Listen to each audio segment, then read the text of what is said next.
दोस्तों, आप अपना भविष्य तो नहीं बदल सकते, लेकिन आप अपनी आदतें जरूर बदल सकते हो और निश्चित रूप से आपकी यही आदतें आपका भविष्य बदल देगी। सपने वो नहीं होते जो हम नींद में देखते हैं, बल्कि सपने वो होते हैं जो हमें नींद नहीं आने देते।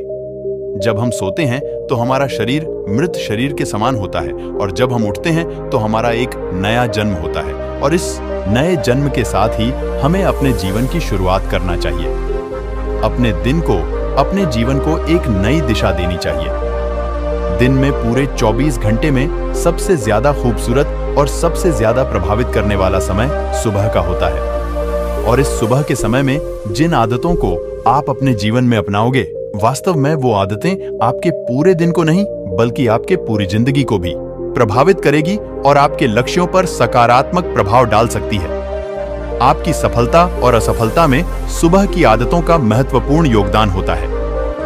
आज मैं आपको सुबह की ऐसी आदतों के बारे में बताऊंगा जिसे अगर आपने अपने जीवन में अपना लिया तो आप अपने आज को और अपने आने वाले हर पल को, अपने जीवन को बदल सकते हो और अपने जीवन में वो सब कुछ आप हासिल कर सकते हैं। तो आइए जानते हैं सफल लोगों की आदतें। एक बार की बात है, महात्मा गौतम बुद्ध अपने सभी शिष्यों को आश्रम में उपदेश दे रहे थे। उसी क्यों को जीवन में अपनाई जाने वाली सुबह की आदतों के बारे में बता रहे थे। वह उनको बता रहे थे कि इस प्रकार की आदत अपनाकर हम अपने हर दिन को और अपने पूरे जीवन को बेहतर बना सकते हैं। फिर महात्मा बुद्ध अपने शिष्यों से कहते हैं कि हमें जल्दी यानी सूर्य की किरणों के साथ ही उठ जाना चाहिए। जब सूर्य की किरणें निकलती हैं तो पूरी प्रकृति को ऊर्जा प्रदान करती है, और हमें भी ऊर्जा का आनंद उठाना चाहिए।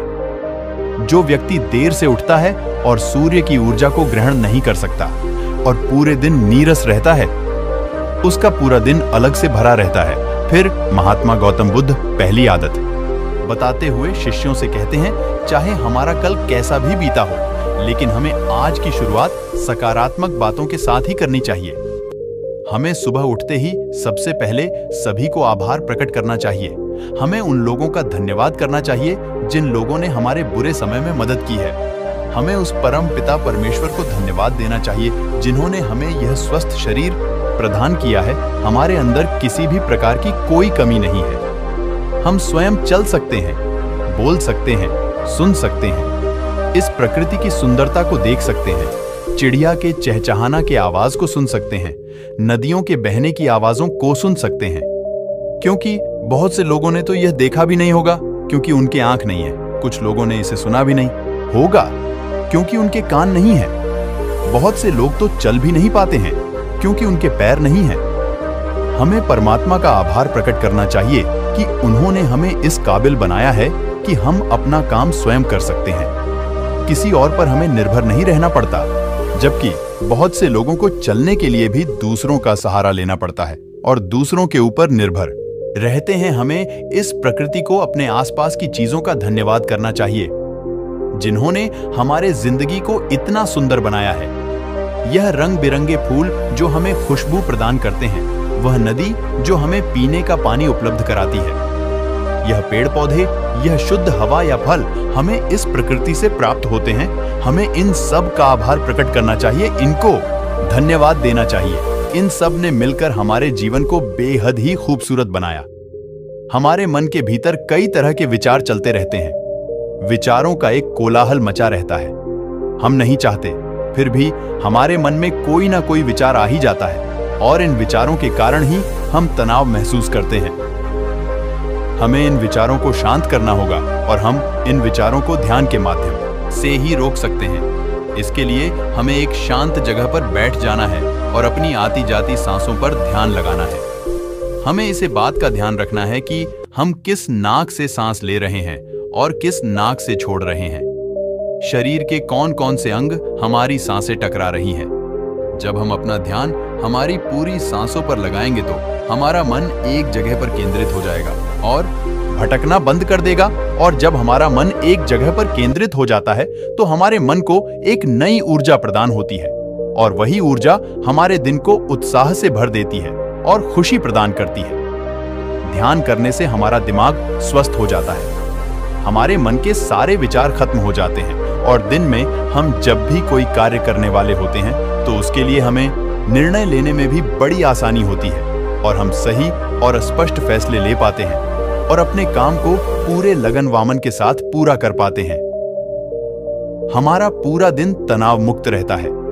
इसके बाद महात्मा गौतम बुद्ध अपने सभी शिष्यों को तीसरी आदत बताते हैं कि आभार प्रकट करने के बाद और ध्यान करने के बाद तुम्हें व्यायाम करना चाहिए। हमारे शरीर के लिए जितना जरूरी भोजन और पानी है, उतना ही जरूरी व्यायाम भी है। व्यायाम करने से हमारा शरीर स्वस्थ और तंदुरुस्त रहता है और हमारा मन प्रसन्न रहता है। व्यायाम करने से हमारे शरीर के सभी अंग सुचारू रूप से कार्य करते हैं, हमें ऊर्जा प्रदान करते हैं, कार्य को करने की शक्ति प्रदान करते हैं, जिससे हम अपने कार्य को आसानी से पूरा कर पाते हैं और हमें थकान का अनुभव भी नहीं होता है, जिससे हम बिना थके पूरे कार्य को जल्द से जल्द पूरी कर पाते हैं। व्यायाम करने से हमारा शरीर स्वस्थ व निरोगी रहता है। हमें किसी भी प्रकार का कोई रोग नहीं होता है। हमारे पास चाहे जितनी भी धन दौलत हो, यह सुख सुविधा ही क्यों ना हो, अगर हमारा शरीर स्वस्थ नहीं होगा तो हम किसी भी सुख सुविधा का आनंद नहीं ले पाएंगे। अगर हमारा शरीर किसी भी रोग से ग्रस्त हो जाएगा तो फिर उसे यह धन दौलत भी ठीक नहीं कर पाती है। स्वस्थ शरीर सुखी जीवन की निशानी है, इसको हेडलाइन करना है। जितना हम अपने शरीर को कष्ट देंगे, उतना ही हमारा शरीर हमें सुख प्रदान करेगा और जितना हम अपने शरीर को आराम देंगे, उतना ही यह हमें कष्ट प्रदान करेगा। इसीलिए हमें नियमित रूप से व्यायाम करने से हम पूरे दिन प्रसन्न रहते हैं और अपने सभी कार्यों को आसानी से कर पाते हैं। व्यायाम करने से हमें दीर्घायु प्राप्त होती है और हम लंबे समय तक युवा नजर आते हैं। जो लोग व्यायाम नहीं करते, समय से पहले ही वृद्ध नजर आने लगते हैं। इसके बाद गौतम बुद्ध अपने शिष्यों को सुबह की चौथी आदत बताते हुए कहते हैं, आभार व्यक्त करने के बाद, ध्यान करने के बाद और फिर व्यायाम करने के बाद तुम्हें एक कागज और एक कलम उठानी है और उस कागज और उस कलम से अपने पूरे दिन की दिनचर्या लिखनी है। अपने सभी कार्यों को लिखना है जो उस दिन आप करोगे और उन सभी कार्यों का समय निर्धारित करें, जिससे आप एक निश्चित समय में अपने सभी कार्यों को पूर्ण कर पाएंगे और आपका कोई भी कार्य नहीं छूटेगा। और एक बात का और ध्यान रखें, आप अपने उन कार्यों में एक ऐसा कार्य जरूर लिखें जिसमें तुम किसी व्यक्ति या पशु की निस्वार्थ भावना से मदद करोगे, जैसे कि किसी गरीब को भोजन खिला दिया, किसी पशु को घास डाल दें या फिर उसे पानी पिला दिया। ऐसा करने से तुम्हें शांति प्राप्त होगा और जब तुम्हारा पूरा दिन खत्म हो जाएगा तो तुम्हें एक अलग ही खुशी का अनुभव होगा कि आज मैंने एक अच्छा कार्य किया है, आज मैंने किसी की निस्वार्थ भाव से मदद की है, आज का दिन मेरा बहुत ही अच्छा था, मैंने कोई भी कार्य नहीं छोड़ा, मैंने आज का दिन बहुत ही अच्छे से जिया। फिर महात्मा गौतम बुद्ध अपने सभी शिष्यों को सुबह की 5वीं आदत बताते हैं और कहते हैं, आभार व्यक्त करने के बाद, ध्यान करने के बाद, व्यायाम करने के बाद और अपने विचारों को कागज पर लिखने के बाद तुम्हें कोई प्रेरणादायक ग्रंथ पढ़ना चाहिए। जब तुम उन प्रेरणादायक ग्रंथ को पढ़ते हो तो तुम्हें उन ग्रंथों से प्रेरणा मिलती है, कुछ नया सीखने को मिलती है और उसी के तुम्हें अपने जीवन में कहीं ना कहीं कभी ना कभी काम अवश्य आएगी। हमें रोज कुछ ना कुछ नया सीखने को मिलता है और हमें रोज कुछ ना कुछ नया सीखना भी चाहिए। जब तुम यह प्रेरणादायक ग्रंथ पढ़ लो, उसके बाद तुम्हें अपने आप से बातें करनी है। दूसरों से तो हम हमेशा बातें करते हैं, लेकिन कभी अपने से बात करने का मौका ही नहीं मिलता। इसीलिए हमें अपने आप से बातें करनी चाहिए, क्योंकि आपको आपसे बेहतर कोई नहीं समझ सकता। इसीलिए अपने आप को धन्यवाद देना चाहिए। अपने आप से कहना चाहिए कि मैं कितना अच्छा हूं, मैं बहुत ही खुश हूं, मैं हर कार्य को कर सकता हूं, कोई भी कार्य मेरे लिए असंभव नहीं है, मैं हर परेशानी से लड़ सकता हूं, जो लक्ष्य निर्धारित किया है उसे पाकर रहूंगा, चाहे कुछ भी हो जाए मैं उसे हासिल करके ही रहूंगा, मैं किसी से नहीं डरता। दोस्तों, हमारे जीवन की यह छोटी छोटी आदतें हमारे जीवन को एक नई दिशा प्रदान करेगी। जब आप इन आदतों के साथ अपने दिन की शुरुआत करोगे तो फिर आपका हर दिन बेहतर रहेगा और आप हर दिन पूरे दिन प्रसन्न और खुश रहोगे। दोस्तों, यह छोटी छोटी दिखने वाली 5 आदतें हमारे जीवन पर सकारात्मक प्रभाव डालती है। आदतों को अपनाकर हम अपने हर दिन को सुखमय बना सकते हैं और अपने लक्ष्य को प्राप्त कर सकते हैं।